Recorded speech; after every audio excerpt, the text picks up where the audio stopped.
हरे कृष्णा। आप सभी का दिन शुभ और मंगलमय हो।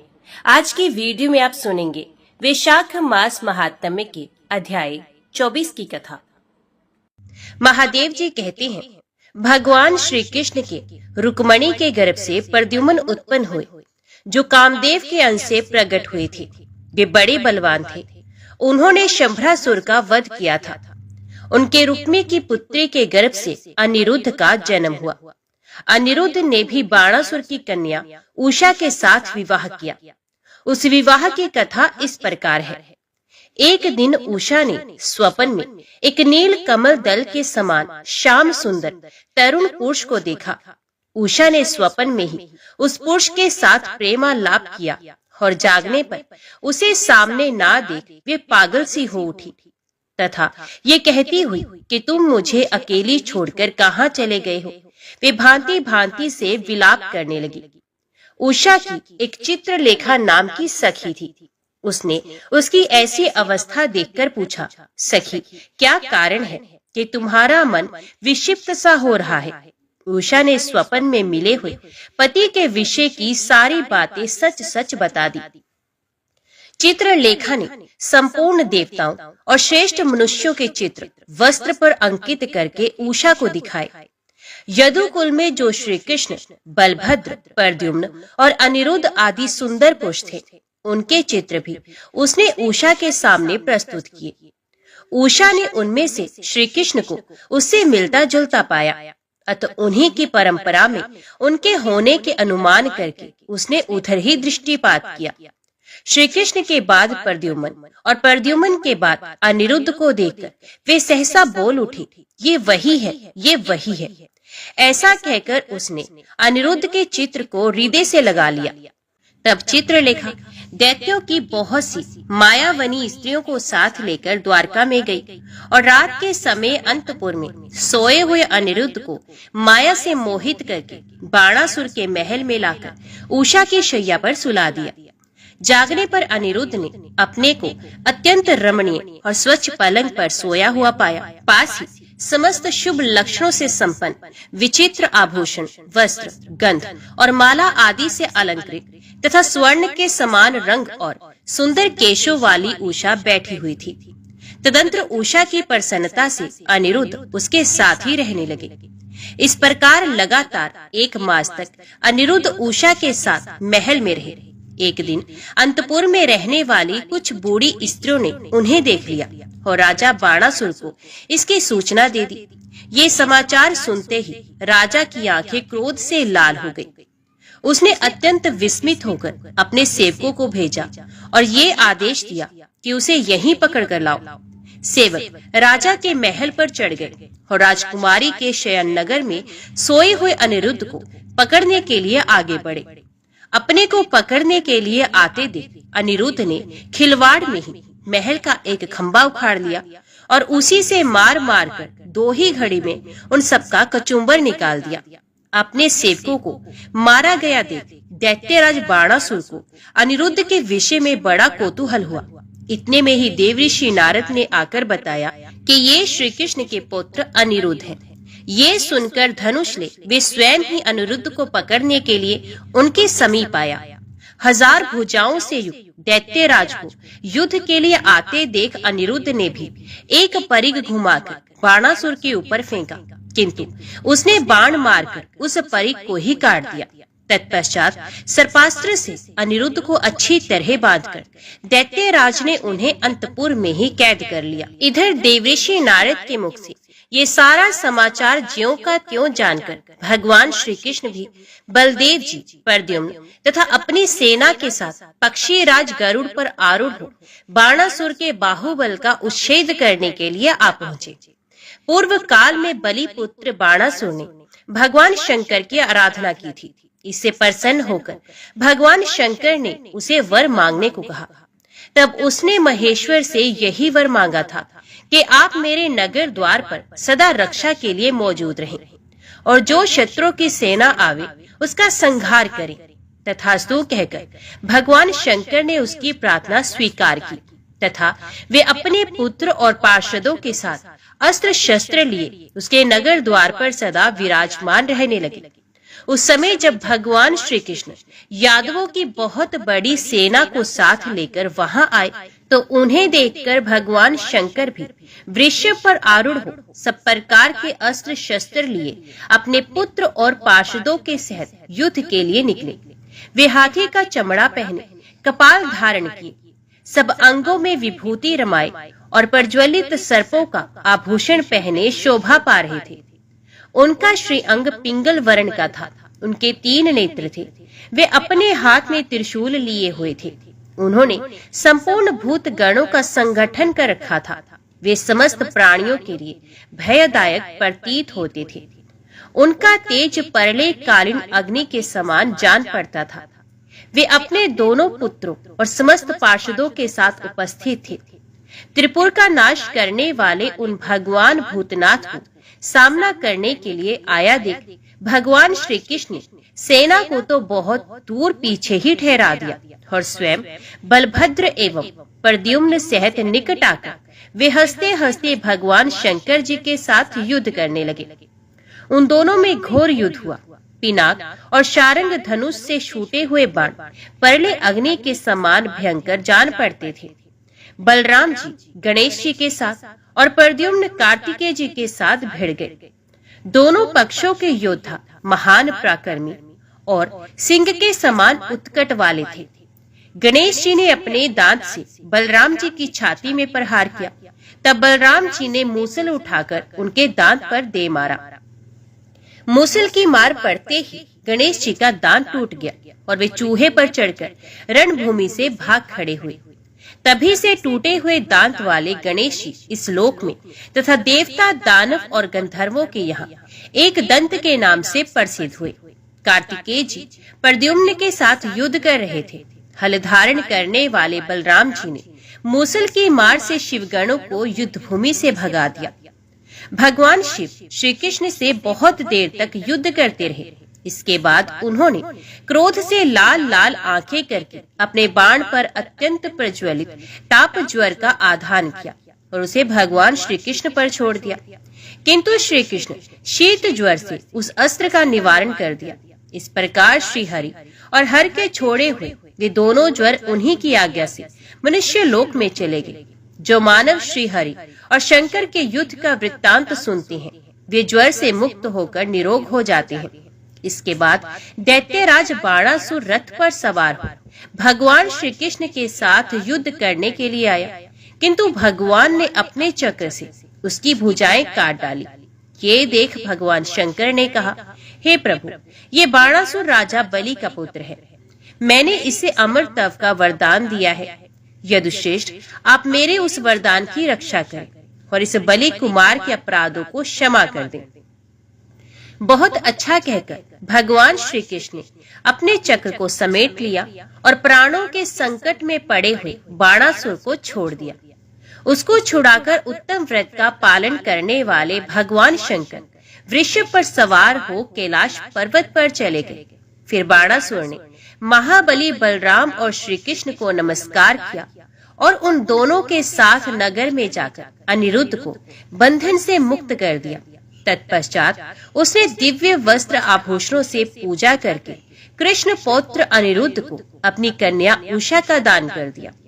अनिरुद्ध का विधि पूर्वक विवाह हो जाने के पश्चात बाणासुर ने प्रद्युम्न सहित बलराम और श्री कृष्ण का भी पूजन किया।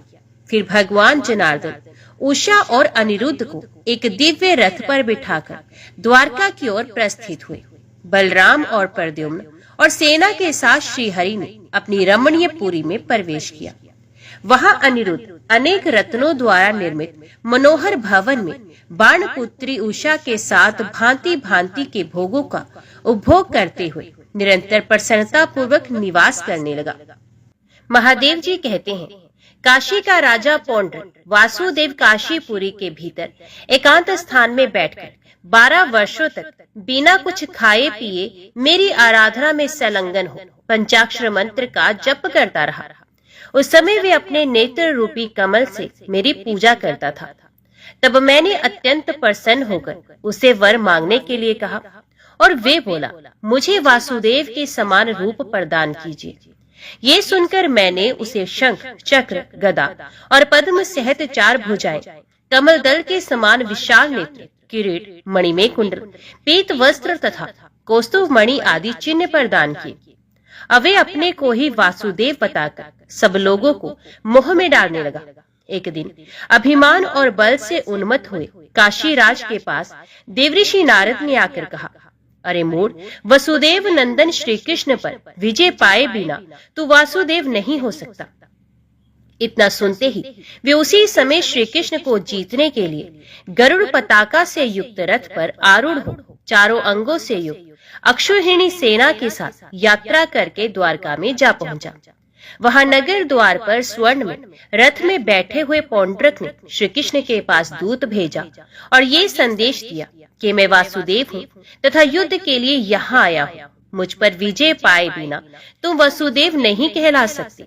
उसका संदेश सुनकर भगवान श्री कृष्ण गरुड़ पर आरूढ़ हुए और पौंड्रक से युद्ध करने के लिए नगर द्वार पर आए। वहां उन्होंने अक्षौहिणी सेना के साथ रथ पर बैठे हुए शंख, चक्र, गदा और पद्म धारण करने वाले पौंड्रक को देखा।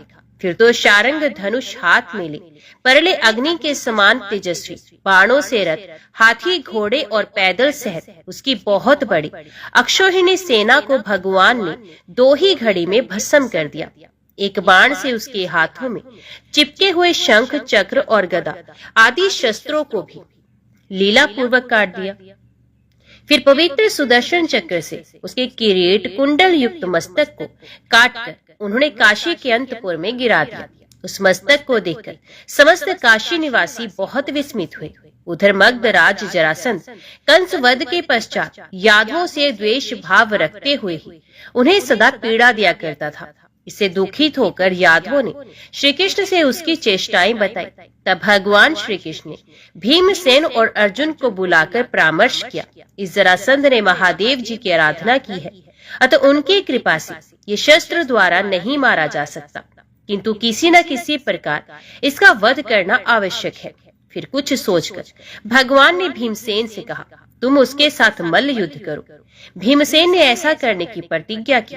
तब संपूर्ण चराचर जगत के वंदनीय भगवान वासुदेव भीम और अर्जुन को साथ ले जरासंध की पुरी में गए और वहां ब्राह्मण का वेश धारण करके उन सब के राजा के अंतपुर में प्रवेश किया। उन्हें देखकर जरासंध ने साष्टांग प्रणाम किया और योग्य आसनों पर बिठाकर मधुपर्क की विधि से उनका पूजन करके कहा, द्विजवरों, मैं धन्य हूँ, कृतकृत्य हूँ। आप लोग किस लिए मेरे समीप पधारे हैं उसे बताएं, मैं आप लोगों को सब कुछ दूंगा। तब उनमें से भगवान श्री कृष्ण ने हंसकर कहा, राजन, हम क्रमश श्री कृष्ण, भीमसेन और अर्जुन हैं तथा युद्ध के लिए तुम्हारे पास आए हैं। हम में से किसी एक को द्वंद्व युद्ध के लिए स्वीकार करो। बहुत अच्छा कहकर उसने उनकी बात मान ली और द्वंद्व युद्ध के लिए भीमसेन का वर्ण किया। फिर तो भीमसेन और जरासंध में अत्यंत भयंकर मल्ल युद्ध हुआ, जो लगातार 27 दिनों तक चलता रहा। उसके बाद श्री कृष्ण के संकेत से भीमसेन ने उसके शरीर को चीर डाला और 2 टुकड़े करके उसे पृथ्वी पर गिरा दिया। इस प्रकार पांडु नंदन भीम के द्वारा जरासंध का वध कराकर उसके कैद किए हुए राजाओं को भी भगवान ने मुक्त कर दिया। वे राजा भगवान मधुसूदन को प्रणाम और उनकी स्तुति करके उनके द्वारा सुरक्षित हो अपने अपने देश को चले गए। तदंतर भगवान वासुदेव ने भीमसेन और अर्जुन के साथ इंद्रप्रस्थ में जाकर महाराज युधिष्ठिर से राजसूय नामक महान यज्ञ का अनुष्ठान कराया। यज्ञ समाप्त होने पर युधिष्ठिर ने भीष्म जी की अनुमति से अग्र पूजा का अधिकार श्री कृष्ण को ही दिया। सर्वप्रथम उन्हीं की पूजा की। उस समय शिशुपाल ने श्री कृष्ण के प्रति बहुत से आक्षेप युक्त वचन कहे। तब श्री कृष्ण ने सुदर्शन चक्र के द्वारा उसका मस्तक काट डाला। वे 3 जन्मों की समाप्ति के बाद उस समय श्री हरि के सारूप्य को प्राप्त हुआ। शिशुपाल को मारा गया सुनकर दंत वक्त श्री कृष्ण से युद्ध करने के लिए मथुरा में गया। ये सुनकर श्री कृष्ण भी मथुरा में ही उनसे युद्ध करने के लिए गए। वहां मथुरापुरी के दरवाजे पर यमुना के किनारे उन दोनों में दिन रात युद्ध होता रहा। अंत में श्री कृष्ण ने दंत वक्त पर गदा से प्रहार किया उसकी चोट खाकर वज्र से विदीर्ण हुए पर्वत की भांति उसका सारा शरीर चूर चूर हो गया और वे प्राणहीन होकर पृथ्वी तल पर गिर पड़ा। दंतवक्त्र भी योगियों को प्राप्त होने योग्य नित्य आनंद में सुख से परिपूर्ण सनातन परम पद रूप भगवत सायुज्य को प्राप्त हुआ। इस प्रकार जय और विजय सनकादि के शाप के व्याज से केवल भगवान की लीला में सहयोग देने के लिए संसार में 3 बार उत्पन्न हुए और तीनों ही जन्मों में भगवान के ही हाथ से उनकी मृत्यु हुई। इस तरह 3 जन्मों की समाप्ति होने पर वे पुण्य मोक्ष को प्राप्त हो गए। दंतवक्त्र का वध करने के पश्चात भगवान श्री कृष्ण यमुना के पार हो नंद के व्रज में गए और पहले के पिता माता नंद और यशोदा को प्रणाम करके उन्होंने उन दोनों को आश्वासन दिया। फिर नंद और यशोदा ने भी नेत्रों से आंसू बहाते हुए भगवान को हृदय से लगाया। तत्पश्चात श्री कृष्ण ने वहां के समस्त बड़े बूढ़े गोपों को प्रणाम करके आश्वासन दिया और बहुमूल्य रत्न वस्त्र तथा आभूषण आदि देकर ब्रज के समस्त निवासियों को संतुष्ट किया। वहां रहने वाले नंद गोप आदि सब लोग तथा पशु पक्षी और मृग आदि भी भगवान की कृपा से स्त्री पुत्रों सहित दिव्य रूप धारण करके विमान पर बैठे और परम वैकुंठ धाम को चले गए। इस प्रकार समस्त व्रजवासियों को अपना निरामय पद प्रदान करके भगवान श्री कृष्ण शोभामयी द्वारकापुरी में आए। उस समय आकाश में स्थित देवगण उनकी स्तुति कर रहे थे। द्वारका में वसुदेव, उग्रसेन, संघर्षण, प्रद्युम्न, अनिरुद्ध और अक्रूर आदि यादव सदा भगवान श्री कृष्ण का पूजन किया करते थे। वे विश्व रूपधारी भगवान भांति भांति के दिव्य रत्नों द्वारा निर्मित मनोहर ग्रहों में कल्प वृक्ष के फूलों से सजी हुई स्वच्छ एवं कोमल छैयाओं पर 16,008 रानियों के साथ प्रतिदिन आनंद का अनुभव करते थे। उन दिनों श्री कृष्ण और बलराम जी का बाल सखा एवं सहपाठी एक ब्राह्मण था जो अत्यंत दरिद्रता से पीड़ित रहता था। एक दिन वे भीख में मिला हुआ मुट्ठी भर चावल पुराने चिथड़े में बांधकर भगवान वासुदेव से मिलने के लिए परम मनोहर द्वारका नगरी में आया और रुक्मणी के अंतपुर के दरवाजे पर जा क्षण भर चुपचाप खड़ा रहा। इतने में उसके ऊपर श्री कृष्ण की दृष्टि पड़ी। उन्होंने ब्राह्मण को आया जान आगे बढ़कर उसकी अगुवानी की और प्रणाम करके हाथ पकड़कर महल के भीतर ले जा उसे सुंदर आसन पर बैठाया। वे बेचारा भय से कांप रहा था, किंतु भगवान ने रुक्मणी के हाथ में रखे हुए स्वर्ण में कलश के जल से स्वयं ही उसके दोनों चरण धोकर मधुपर्क द्वारा उसका पूजन किया। फिर अमृत के समान मधुर अन्नपान आदि से ब्राह्मण को तृप्त करके उसके पुराने चिथड़े में बंधे हुए चावलों को लेकर भगवान ने हंसते हंसते उनका भोग लगाया। उन्होंने ज्यों ही उन चावलों को मुंह में डाला त्यों ही ब्राह्मण को प्रचुर धन धान्य वस्त्र एवं आभूषणों से युक्त महान ऐश्वर्य प्राप्त हो गया। किंतु उस समय भगवान से खाली हाथ विदा होकर उसने अपने मन में इस बात का विचार किया कि इन्होंने मुझे कुछ नहीं दिया। निवास स्थान में पहुंचने पर जब उसने अपने लिए धन धान्य से संपन्न गृह देखा तो उसे निश्चय हो गया कि ये सब श्रीहरि की कृपा से ही प्राप्त हुआ है। ब्राह्मण ने प्रसन्नचित होकर दिव्य वस्त्र एवं आभूषण आदि के द्वारा पत्नी के साथ समस्त कामनाओं का उपभोग किया और श्रीहरि की प्रसन्नता के लिए नाना प्रकार के यज्ञों का अनुष्ठान करके उन्हीं के प्रसाद से वे परम धाम को प्राप्त हुआ। धृतराष्ट्र के पुत्र दुर्योधन ने छलपूर्वक जुआ खेलकर उसी के व्यास से पांडवों का सारा राज्य हड़प लिया था और उन्हें अपने राज्य से निर्वासित कर दिया था। इससे युधिष्ठिर, भीमसेन, अर्जुन, नकुल और सहदेव अपनी पत्नी द्रौपदी के साथ महान वन में जाकर वहां 12 वर्षों तक रहे। फिर 1 साल तक उन्हें अज्ञातवास करना पड़ा। अंत में सब मत्स्य देश के राजा विराट के भवन में एकत्रित हुए और भगवान श्री कृष्ण की सहायता से धृतराष्ट्र पुत्रों के साथ युद्ध करने को आए। अनेक देशों से आए हुए राजाओं के साथ परम पुण्य में कुरुक्षेत्र में जुटे हुए पांडवों और धृतराष्ट्र पुत्रों में बहुत बड़ा संग्राम हुआ जो देवताओं के लिए भी भयंकर था।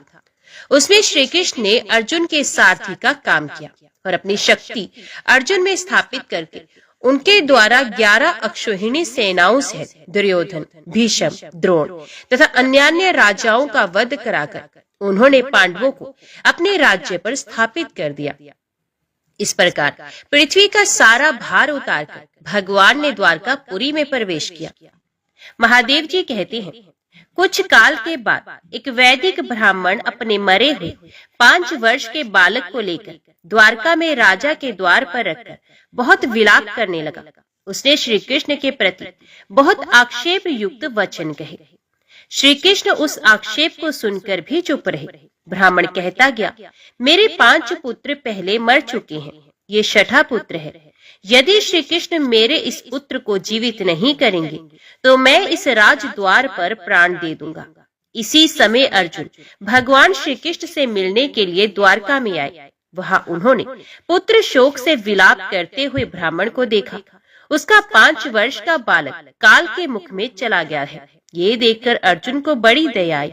उन्होंने ब्राह्मण को अभय दान देकर प्रतिज्ञा की कि मैं तुम्हारे पुत्र को जीवित कर दूंगा। उनसे आश्वासन पाकर ब्राह्मण प्रसन्न हो गया। उन्होंने मंत्र पढ़कर अनेक संजीवन अस्त्रों का प्रयोग किया, किंतु वे बालक जीवित नहीं हुआ। इससे अपनी प्रतिज्ञा झूठी होती देख अर्जुन को बड़ा शोक हुआ और उन्होंने उस ब्राह्मण के साथ ही प्राण त्याग देने का विचार किया। ये सब जानकर भगवान श्री कृष्ण अंतपुर से बाहर निकले और उस वैदिक ब्राह्मण से बोले, मैं तुम्हारे सभी पुत्रों को ला दूंगा। ऐसा कहकर उसे आश्वासन दे अर्जुन सहित गरुड़ पर आरूढ़ हो वे विष्णु लोक में गए। वहां दिव्य मणि में मंडप में श्री लक्ष्मी देवी के साथ बैठे हुए भगवान नारायण को देखकर श्री कृष्ण और अर्जुन ने उन्हें नमस्कार किया। भगवान ने उन दोनों को अपनी भुजाओं में कस लिया और पूछा, तुम दोनों किस लिए आए हो? तो श्री कृष्ण ने कहा, भगवत मुझे वैदिक ब्राह्मण के पुत्र को दे दीजिए। तब भगवान नारायण ने वैसी ही अवस्था में स्थित अपने लोक में विद्यमान ब्राह्मण पुत्रों को श्री कृष्ण के हाथ में सौंप दिया। श्री कृष्ण भी उन्हें गरुड़ के कंधे पर बिठाकर प्रसन्नता पूर्वक अर्जुन सहित स्वयं भी गरुड़ पर सवार हुए और आकाश में देवताओं के मुंह से अपनी स्तुति सुनते हुए द्वारकापुरी में आए। वहां पहुंचकर उन्होंने ब्राह्मण के 6 पुत्र उन्हें समर्पित कर दिए।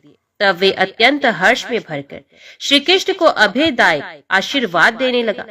अर्जुन भी प्रतिज्ञा सफल हुई, इसलिए उनको भी बड़ा हर्ष था। उन्होंने भगवान श्री कृष्ण को नमस्कार करके महाराज युधिष्ठिर द्वारा पालित अपनी पुरी की राह ली। श्री कृष्ण के 16,000 रानियों के गर्भ से कुल अयुत सहस्त्र 1 करोड़ पुत्र उत्पन्न हुए थे। इस विषय में कहते हैं, श्री कृष्ण के 1,08,00,000 पुत्र थे। उन सब में रुक्मणी नंदन प्रद्युम्न ही बड़े थे। असंख्य यदुवंशियों से ये सारी पृथ्वी व्याप्त हो गई थी। एक दिन समस्त यादव कुमार घूमने के लिए नर्मदा तट पर गए। वहां महर्षि कण्व तपस्या कर रहे थे।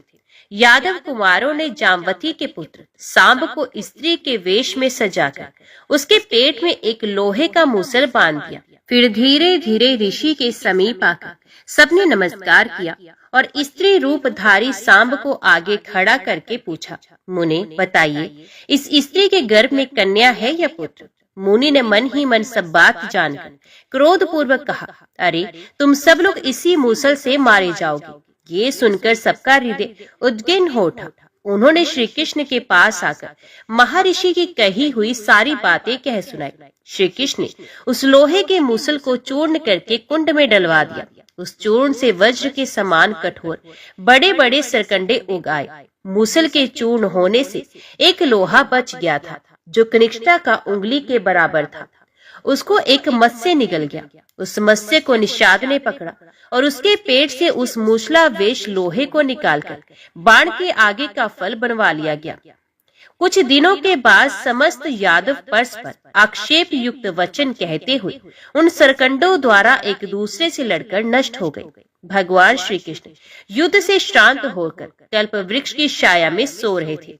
उसी समय वे निषाद धनुष बाण लेकर शिकार खेलने के लिए आया। भगवान श्री कृष्ण के सिवा समस्त यादव युद्ध भूमि में काम आए थे। वे सभी मरने के पश्चात अपने अपने देव स्वरूप में मिल गए। इस प्रकार मूसल द्वारा सबका संहार करके अकेले भगवान श्री कृष्ण अनेक लताओं से व्याप्त महान कल्प वृक्ष की छाया में लेटे हुए अपने चतुर्विहग वसुदेव स्वरूप का चिंतन कर रहे थे। वे घुटने पर अपना एक पैर रखे मानव लोक का त्याग करने को तैयार थे। उसी समय मृग्या से जीविका चलाने वाले उस निषाद ने काल के प्रभाव से चक्र, वज्र, ध्वजा और अंकुश आदि चिन्हों से अंकित भगवान के अत्यंत लाल तलवे को मृग जानकर लक्ष्य करके बींध डाला। उसके बाद उसने भगवान श्री कृष्ण को पहचाना।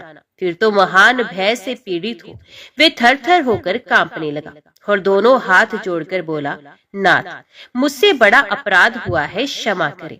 यूं कहकर वे भगवान के चरणों में पड़ गया। निषाद को इस अवस्था में देख भगवान श्री कृष्ण ने अपने अमृत में हाथों से उठाया और ये कहकर कि तुमने कोई अपराध नहीं किया है, उसे आश्वासन दिया। इसके बाद उसे योगियों को प्राप्त होने योग्य पुनरावर्ती रहत सनातन विष्णु लोक प्रदान किया। फिर तो वे स्त्री और पुत्रों सहित मानव शरीर का त्याग करके दिव्य विमान पर बैठा तथा सहस्त्रों सूर्यों के समान प्रकाशमान हिरण्यमय वासुदेव नामक विष्णु धाम को चला गया। इसी समय दारुक रथ लेकर भगवान श्री कृष्ण के समीप आए तो भगवान ने कहा, मेरे स्वरूप भूत अर्जुन को यहाँ बुला ले आओ। आज्ञा पाकर दारुक मन के समान वेगशाली रथ पर आरूढ़ हो तुरंत ही अर्जुन के समीप जा पहुंचे। अर्जुन उस रथ पर बैठकर आए और भगवान को प्रणाम करके हाथ जोड़कर बोले, मेरे लिए क्या आज्ञा है? भगवान श्री कृष्ण ने कहा, मैं परम धाम को जा रहा हूँ। तुम द्वारका जाकर वहां से रुक्मणी आदि 8 पटरानियों को यहाँ ले आकर मेरे शरीर के साथ भेजो। अर्जुन दारुक के साथ द्वारकापुरी को गए। इधर भगवान श्री कृष्ण संपूर्ण जगत के सृष्टि पालन और संहार के हेतुभूत संपूर्ण क्षेत्रों के ज्ञाता अंतर्यामी योग्य द्वारा ध्यान करने के योग्य अपने वसुदेवात्मक स्वरूप को धारण करके गरुड़ पर आरूढ़ हो महर्षियों के द्वारा अपनी स्तुति सुनते हुए परम धाम को चले गए। अर्जुन ने द्वारका में वासुदेव और उग्रसेन से तथा रुक्मणी आदि पटरानियों से सारा हाल कह सुनाया। ये सुनकर श्री कृष्ण में अनुराग रखने वाले समस्त पुरवासी पुरुष और अंतपुर की स्त्रियां द्वारकापुरी छोड़कर बाहर निकल आई तथा वसुदेव, उग्रसेन और अर्जुन के साथ शीघ्र ही श्रीहरि के समीप आई। वहां पहुंचकर 8 रानियां श्री कृष्ण के स्वरूप में मिल गई। वसुदेव, उग्रसेन और अक्रूर आदि संपूर्ण श्रेष्ठ यादव अपना अपना शरीर त्याग कर सनातन वासुदेव को प्राप्त हुए। रेवती देवी ने बलराम जी के शरीर को अंक में लेकर चिता की अग्नि में प्रवेश किया और दिव्य विमान पर बैठकर वे अपने स्वामी के निवास स्थान दिव्य संघर्षण लोक में चली गई। इसी प्रकार रुक्मी की पुत्री प्रद्युम्न के साथ, उषा अनिरुद्ध के साथ तथा यदुकुल की अन्य स्त्रियां अपने अपने पतियों के शरीर के साथ अग्नि प्रवेश कर गई। उन सबका औधर देहिक कर्म अर्जुन ने ही संपन्न किया। उस समय दारुक भी दिव्य अश्वों से जूते हुए सुग्रीव नामक दिव्य रथ पर आरूढ़ परम धाम को चले गए। पारिजात वृक्ष और देवताओं की सुधर्म सभा ये दोनों इंद्रलोक में पहुंच गए। तत्पश्चात द्वारकापुरी समुद्र में डूब गई। अर्जुन भी ये कहते हुए कि अब मेरा भाग्य नष्ट हो गया, सायंकालीन सूर्य की भांति तेजोहीन होकर अपनी पुरी में चले आए। इस प्रकार संपूर्ण देवताओं के हित के लिए तथा पृथ्वी के समस्त भार का नाश करने के लिए भगवान ने यदुकुल में अवतार लिया और संपूर्ण राक्षसों तथा पृथ्वी के महान भार का नाश करके नंद के व्रज, मथुरा और द्वारका में रहने वाले समस्त चराचर प्राणियों को काल धर्म से मुक्त किया। फिर उन्हें अपने शाश्वत योग गम्य, हिरण्यमय, रम्य एवं परमेश्वरमय पद में स्थापित करके ये परम धाम में दिव्य पटरानियों आदि से सेवित हो सानंद निवास करने लगे। पार्वती, ये श्री भगवान श्री कृष्ण का अत्यंत अद्भुत चरित्र सब प्रकार के उत्तम फल प्रदान करने वाला है। मैंने इसे संक्षेप में ही कहा है। जो वासुदेव के इस चरित्र का श्री हरि के समीप पाठ, श्रवण अथवा चिंतन करता है, ये भगवान के परम पद को प्राप्त होता है। महापातक अथवा उपपातक से युक्त मनुष्य भी बाल कृष्ण के चरित्र को सुनकर सब पापों से मुक्त हो जाता है। द्वारका में विराजमान रुक्मणी सहित श्री हरि का स्मरण करके मनुष्य निश्चय ही पाप रहित हो महान ऐश्वर्य रूप परम धाम को प्राप्त होता है। जो संग्राम में दुर्गम संकटों में तथा शत्रुओं से घिर जाने पर सब देवताओं के नेता भगवान विष्णु का ध्यान करता है, वे विजयी होता है। इस विषय में बहुत कहने की क्या आवश्यकता। जो सब कामनाओं का फल प्राप्त करना चाहता है, वे विद्वान मनुष्य श्री कृष्णाय नमः इस मंत्र का उच्चारण करता रहे। सबको अपनी ओर खींचने वाले कृष्ण, सबके हृदय में निवास करने वाले वासुदेव, पाप ताप को हरने वाले श्री हरि परमात्मा तथा प्रणत जनों का कलेश दूर करने वाले भगवान गोविंद को बारंबार नमस्कार है। जो प्रतिदिन भक्ति पूर्वक इस मंत्र का जप करता है, ये सब पापों से मुक्त हो श्री विष्णु लोक को जाता है। भगवान जनार्दन संपूर्ण देवताओं की ईश्वर है। ये समस्त लोकों की रक्षा करने के लिए भिन्न भिन्न अवस्थाओं को ग्रहण करते हैं। वे ही किसी विशेष उद्देश्य की सिद्धि के लिए बुद्ध रूप में अवतीर्ण होते हैं। कलयुग के अंत में एक ब्राह्मण के घर में अवतीर्ण हो भगवान जनार्दन समस्त मलेच्छों का संहार करेंगे। ये सब श्री कृष्ण की वैभव अवस्थाएं हैं।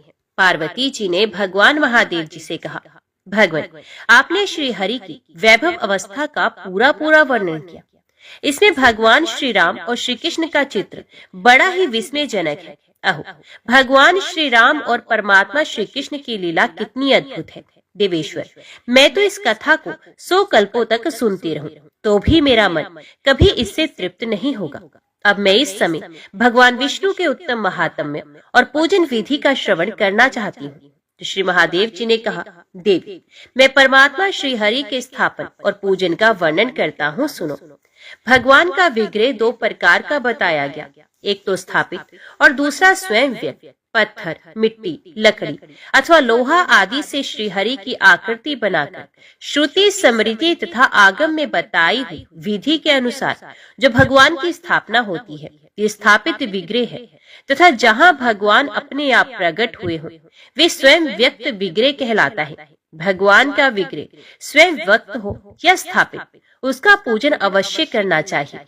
देवताओं और महर्षियों के पूजन के लिए जगत के स्वामी सनातन भगवान विष्णु स्वयं ही प्रत्यक्ष रूप से उनके सामने प्रकट हो जाते हैं। जिसका भगवान के जिस विग्रह में मन लगता है, उसके लिए वे उसी रूप में भूतल पर प्रकट होते हैं। अतः उसी रूप में भगवान का सदा पूजन करना चाहिए और उसी में सदा अनुरक्त रहना चाहिए। पार्वती, श्रीरंग क्षेत्र में शयन करने वाले भगवान विष्णु का विधि पूर्वक पूजन करना चाहिए। काशीपुरी में पापहारी भगवान माधव मेरे भी पूजनीय हैं। जिस जिस रमणीय भवन में सनातन भगवान स्वयं व्यक्त होते हैं, वहाँ वहाँ जाकर मैं आनंद का अनुभव किया करता हूँ। भगवान का दर्शन हो जाने पर वे मनवांछित वरदान देते हैं। इस पृथ्वी पर प्रतिमा में अज्ञानी जनों को भी सदा भगवान का सानिध्य प्राप्त होता रहता है। परम पुण्य में जम्बूद्वीप और उसमें भी भारतवर्ष के भीतर प्रतिमा में भगवान विष्णु सदा सन्निहित रहते हैं। अतः मुनियों तथा देवताओं ने भारतवर्ष में ही तप, यज्ञ और क्रिया आदि के द्वारा सदा श्री विष्णु का सेवन किया है।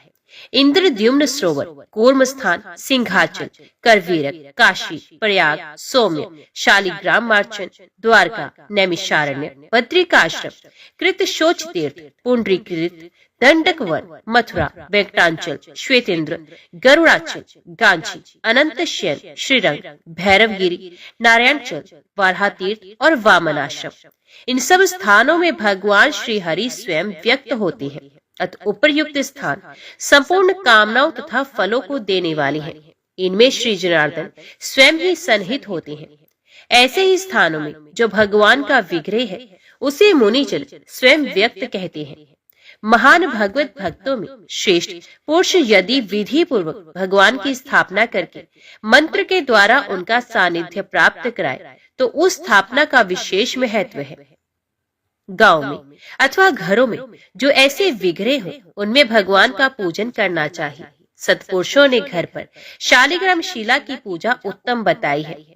भगवान की मानसिक पूजा का सबके लिए समान रूप से विधान है। अतः अपने अपने अधिकार के अनुसार सबको जगदीश्वर की पूजा करनी चाहिए, जो भगवान के सिवा दूसरे किसी देवता के भक्त नहीं है, भगवत प्राप्ति के सिवा और किसी फल के साधक नहीं है, जो वेद वेत्ता, ब्रह्मत्वज्ञ, वितराग, मुमुक्षु, गुरु भक्त, प्रसन्नात्मा, साधु, ब्राह्मण अथवा इतर मनुष्य हैं, उन सबको सदा श्री हरि का पूजन करना चाहिए।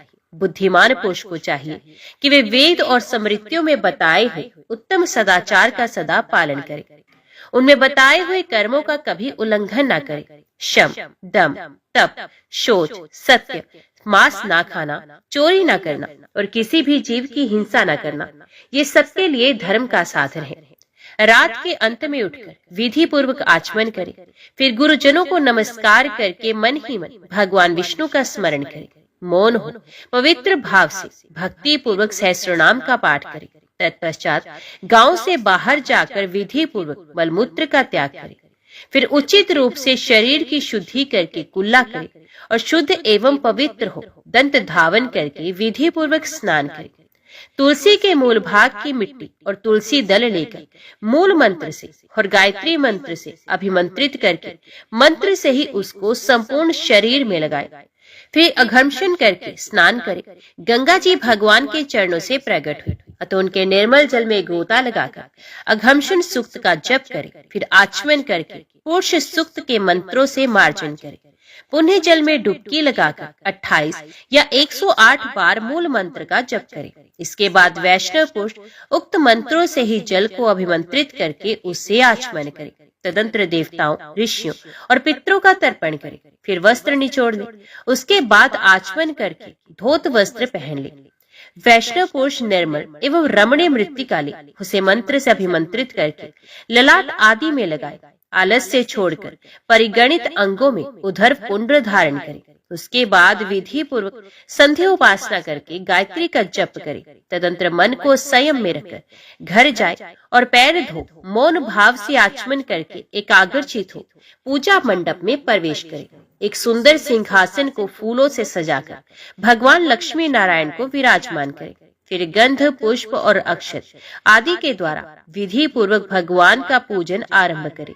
विग्रह स्थापित, स्वयं व्यक्त अथवा शालिग्राम शिला कोई भी क्यों ना हो, श्रुति, स्मृति और आगमों में बताई हुई विधि के अनुसार उसका पूजन करना उचित है।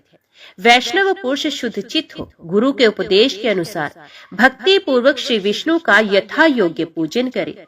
वेदों तथा ब्राह्मण ग्रंथों में बताई हुई पूजा श्रौत कहलाती है। वशिष्ठ पद्धति के अनुसार की जाने वाली पूजा को स्मार्त कहते हैं तथा 5 रात्र में बताया हुआ विधान आगम कहलाता है। भगवान विष्णु की आराधना बहुत ही उत्तम क्रम है। इस क्रिया का कभी लोप नहीं करना चाहिए।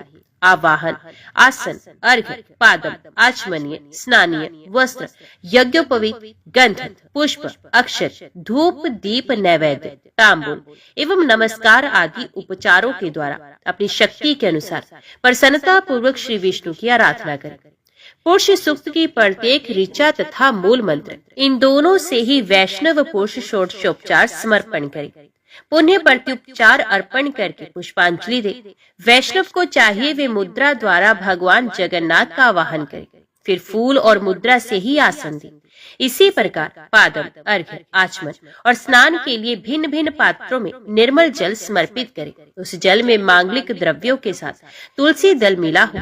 इसके बाद उक्त दोनों ही प्रकार के मंत्रों से प्रत्युपचार अर्पण करे।